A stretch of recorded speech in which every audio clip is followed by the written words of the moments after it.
Today I will introduce with you how air conditioner works. There are 5 components in it: compressor, evaporator coil, dryer, condenser coil, metering device.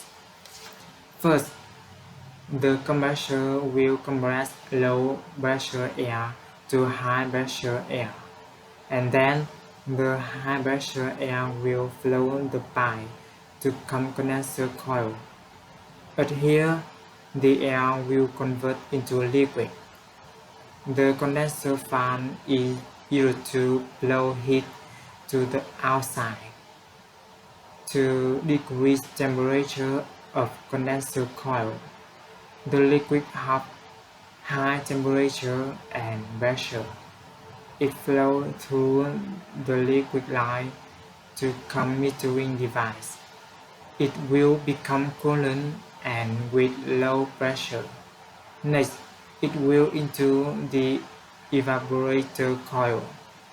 The fan will blow the cool air to your room, and the evaporator coil will lower temperature and transfer into vapor. It will come back into the compressor and it will continue new cycle.